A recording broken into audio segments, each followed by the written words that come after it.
Maayong hapon mga kagulay. Karon mga kagulay, nako diri sa ko ang gi-prepare nga plot para apod sa ato ang additional alagbati planting. So karon mga kagulay, ako ang i-explain sa inyo nga anong bugkalon jud ang yuta nga tamnan og alagbati. Sa dili pa ko magpadayon mga kagulay, palihog kog subscribe sa to ang YouTube channel, ang Bots Vlog About Farming. Click the notification bell. I-share ninyo mga kagulay, palihog lang. Then comment diya sa comment section. Og ayaw pod mo kalimot mga kagulay, i-follow ko ninyo sa kuang FB page ang Bots Vlog. O nya naapod tay FB group ang Mixed Farming Group mga kagulay. So kana ato ang gibuhat mga kagulay, ako nang gibuhat para magdidto ta mag-share sa ato ang mga technique, idea, unsa ato ang mga gamit para pod sa ato ang improve kaalaman mga kagulay. So, karon mga kagulay, explain ako sa inyo ha kung nganong bungkalon jud ang yuta nga tamnan og alagbati. So tara mga kagulay, ako ang ipakita sa inyo ha ang ako ang gibungkal nga yuta. Primero mga kagulay, ako ang gi-prepare ang area gihinluan ako. So mo ni primero na kong gitanom.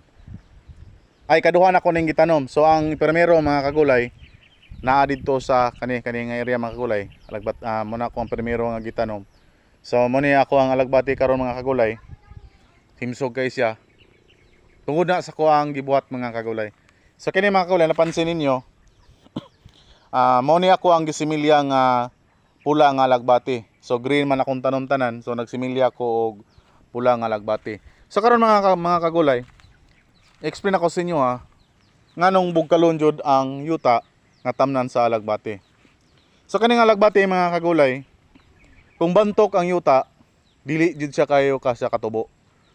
Dili kay siya ka kusog motubo, dayon ang ihang gamot mga kagulay dili siya ka katag. So kananglan jud mga kagulay nga bungkalon ang yuta para sa ani mga kagulay. Bungkalon ang yuta para jud siya nga mahumok. So pag humanog bugkal ani mga kagulay, i-relax nimo ni siya og 5 days. Nalanglan mainitan siya, maulanan, mainitan, maulanan. So gikan sa 5 days mga kagulay, sabugan ni siya og abono. Ang ginasabog na ko ni mga kagulay is urea og amosol. So gikan pagsabog mga kagulay, gipag yagyag na ko ning abono mga kagulay. Gikan pagyagyag. So muhulat na pud ta og 3 days. Mas gwapo kung ulanon siya. So dili siya mo ulanon gikan sa pagsabog og abono, dili sa ulanon. So maghulat jud ta nga ulanon siya mga kagulay para inig transfer nato mga kagulay sa mga ato ang alagbati nga itanom. Diretso siya penetrate ng ihang gamot mga kagulay. Makasuyop dayon siya og ihang kanunon gikan sa atong pagsabog og abono. So mo ni mga kagulay, ako aning gi-prepare karon. Kagahapon ko ni gibugkal, gi-relax ko ni siya. So kaning tanan mga kagulay, diri repita hantud padulong di ana. Mo na to ang i-prepare. So ang ako apong purpose mga kagulay nganong bungkalon jud pud nako ang yuta ikaduha. Ang ibabaw nga yuta mga kagulay, mailalom siya. So pag bugkal ako ni mga kagulay, ako siyang bugkalon pagahuman itaklob.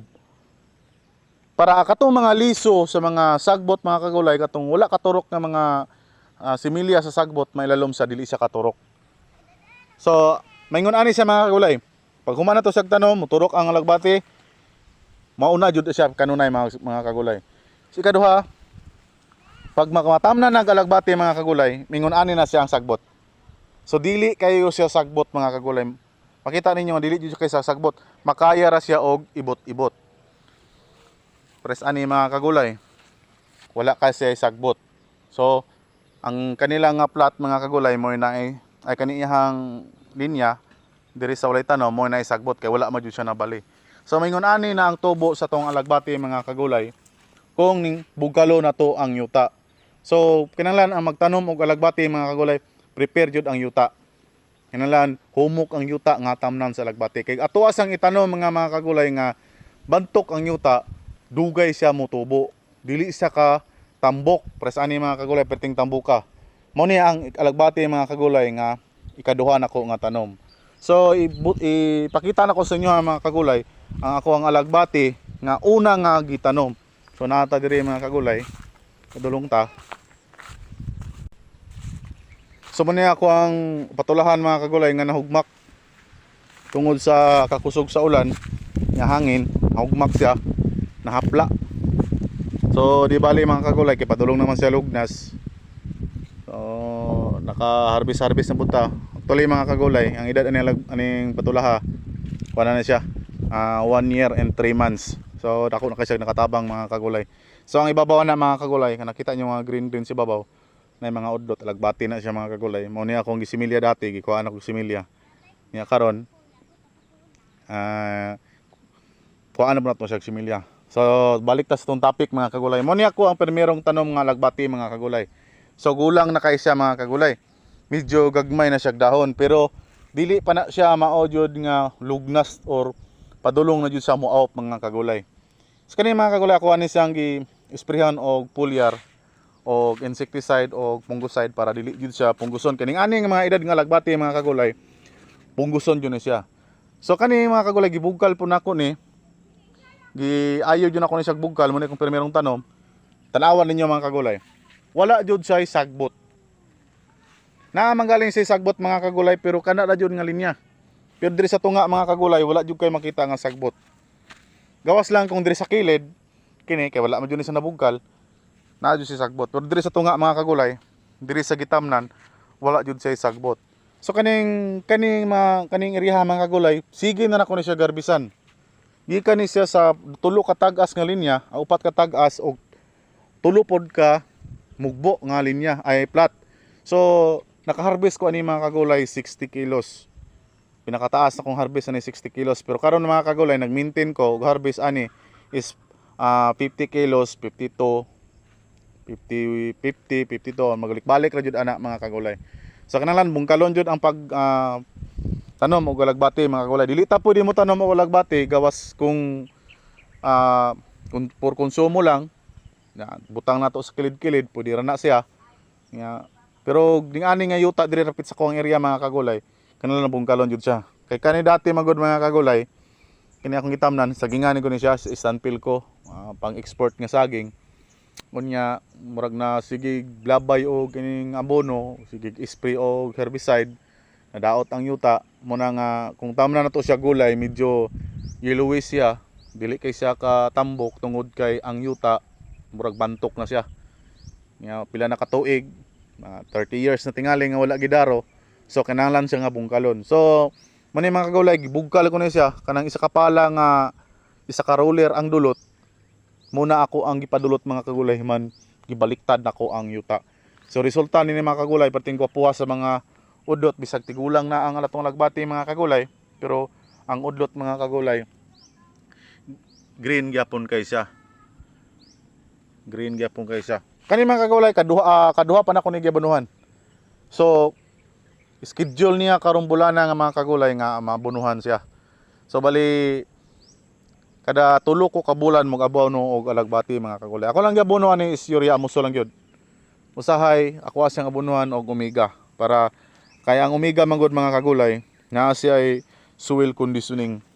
Organic sa mga kagulay ba. Mana sa tulo ka bulan na mulabay jud ko ni siya, maabuno jud ko siya og omega. So mo po din ako ang patulahan mga kagulay. Medyo ngit-ngit kay sa silalom. Sige na tag-harvest na og kana pod ako ang upuhan na padulong na sa lugnas. Pero sige lang gyapon tag-harvest. Ako na siyang pag humana ko ning alagbati nga schedule mga kagulay, diha na po ko mag-focus sa upuhan, limpyuhan na po siya dahil atuan na po siyang tamnan og lahi nga gulay. So muna itong update sa to ang alagbati farming mga kagulay. Usbon ako, daghang kayong salamat. Labi na gyud sa ako ang mga subscriber nagakanunay gyud nga nagsuporta sa ato ang gamay nga YouTube channel. Then shout out po ko sa ko ang pare Marlo Nonato nga naghatag og nag-sponsor siya og pulyar para sa ato ang mga gulay. Og naghatag po siya og kokopit para pod sa ato ang mga seedling. Salamat kayo pare nga nakahuna-huna ka sa kuha og hatag sa imuhang pulyar nga gipalit. So daghang kayong salamat mga kagulay. Usbon ako palihog kog subscribe sa tong YouTube channel, ang Bots Vlog about farming. Click the notification bell. Dayon share ninyo mga kagulay. Maura jud na ang ako ang gipangayo sa inyo nga tabang. Og comment na lang pod sa comment section. Daghang salamat og maayong hapon mga kagulay.